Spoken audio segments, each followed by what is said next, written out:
Horror कहानियां थी। जाग उठी डायन। राजस्थान के एक छोटे से गांव में रहती थी रुक्मा देवी। उम्र यही कोई 60 साल की होगी उनकी।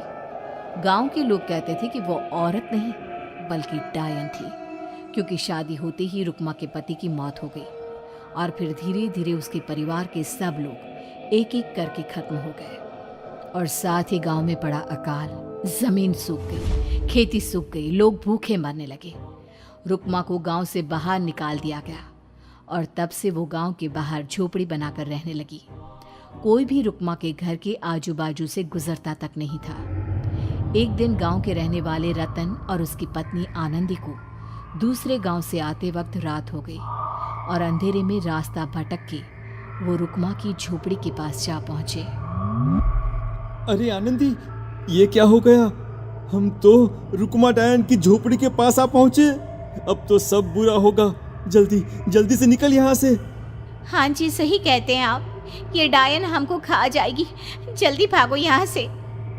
तभी रुक्मा झोपड़ी से बाहर आती है। अरे रुको, तुम लोग यहाँ मेरी झोपड़ी में आराम कर लो और देखो, इस रास्ते पर आगे मत जाना।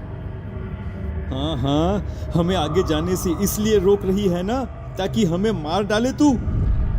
अरे ना ना, मैं तो तुम्हारी जान बचाना चाहती हूँ, मेरी बात तो सुनो। डर की वजह से आनंदी और रतन वहां से भाग जाते हैं, लेकिन फिर अगले दिन गांव में खबर फैलती है कि रतन और आनंदी ने अपने घर में फांसी लगाकर आत्महत्या कर ली। वजह क्या थी किसी की समझ में नहीं आया। अगले दिन गांव में जोर का तूफान आया और भयानक तरीके से किसी के रोने की आवाज गूंजने लगी। अरे भाई, लगता है उस डायन रुक्मा ने गांव पे काला जादू कर दिया है। हाँ भाई, मुझे भी ऐसा ही लग रहा है। लगता है कल आनंदी और रतन मर गए। लगता है ये उसी का किया धरा है। हमें सरपंच के पास चलना चाहिए। वो दोनों आदमी सरपंच के घर पहुंचते हैं। अरे, तुम इस वक्त यहाँ पर क्यों आए हो? जानते नहीं बाहर क्या हो रहा है? कितनी डरावनी आवाज गांव में गूंज रही है। बस मालिक, किसी तरह आ गए। पूरे गांव वालों की जिंदगी का सवाल है। अरे मालिक, ऐसे तो सब एक एक करके मर जाएंगे। तो क्या चाहते हो? क्या किया जाए? मालिक, हमें रुक्मा को मारना होगा। अरे जब तक वो डायन गांव में जिंदा रहेगी तब तक गांव में ये सब होता ही रहेगा। शायद ठीक कह रहे हो तुम लोग, मगर ये काम करेगा कौन? मालिक, अगर आप कहे तो हम दोनों मिलके इस काम को अंजाम दे दे। बस आपको हमें यकीन दिलाना होगा कि हम पकड़े नहीं जाएंगे। ठीक है, लेकिन बाहर जो आतंक का साया है उसमें तुम दोनों रुक्मा तक पहुंचोगे कैसे? हैं? क्या तुम्हें डर नहीं लगता? मालिक, आप उसकी चिंता ना करें। काल भैरव का भभूत है हमारे पास। रुक्मा तक पहुंचकर आसानी से मौत के घाट उतार देंगे उसको। हाँ, मैं भी चलूंगा तुम लोगों के साथ। उस डायन को मरते हुए देखने की बड़ी इच्छा है मुझे। सरपंच उन दोनों लोगों के साथ गांव के बाहर की तरफ चल देता है। गांव में घनघोर काली रात पसरी हुई थी और दिल दहलाने वाली चीख की आवाज माहौल को बेहद खौफनाक बना रही थी। हाथ में काल भैरव का भभूत लिए वो तीनों रुक्मा की झोपड़ी की तरफ जा रहे थे। वहां पहुंचने के बाद, ये लो खंजर और पार कर दो इस डायन के कलेजे के अंदर।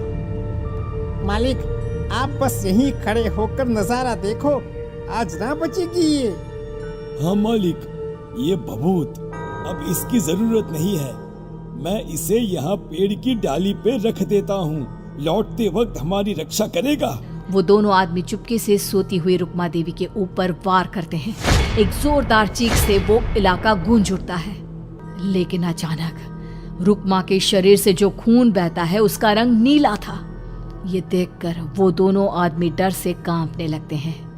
अरे अरे अरे अरे, ये क्या? अरे इसके खून का रंग तो नीला है। अरे तो क्या हुआ? डायन जो ठहरी, इंसान नहीं है ये, और आज इस बात का पक्का यकीन हो गया है। मर गई चुड़ैल, मर जाने दे। चल सरपंच साहब को जाकर ये खबर सुनाते हैं। वो दोनों जैसे ही बाहर आए, उन्होंने देखा सरपंच की लाश पेड़ पे लटकी हुई थी।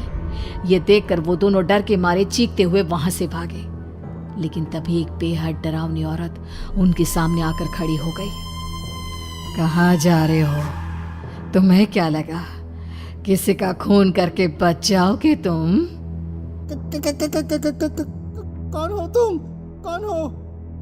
हमने तो डायन को मारा है, कुछ गलत नहीं किया भाई।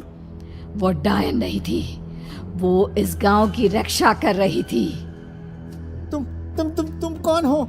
और तुम्हें कैसे पता वो कौन थी? उसने रतन और आनंदी को मार डाला। रतन और आनंदी को मना किया था रुक्मा ने इस रास्ते से आगे जाने से, पर वही दोनों माने नहीं, और उन दोनों ने मुझे देख लिया था, इसलिए उनका मरना तो तय था। क्या मतलब तूने मारा था? और हम समझ रहे थे कि रुक्मा ये सब कर रही है। अरे वो तो मेरे कब्जे में थी, रोज अपने खून का चढ़ावा देकर इस गांव को बचा रही थी, तभी तो उसका खून नीला पड़ गया था। लेकिन तुमने तो उसे मारकर मेरा काम आसान कर दिया।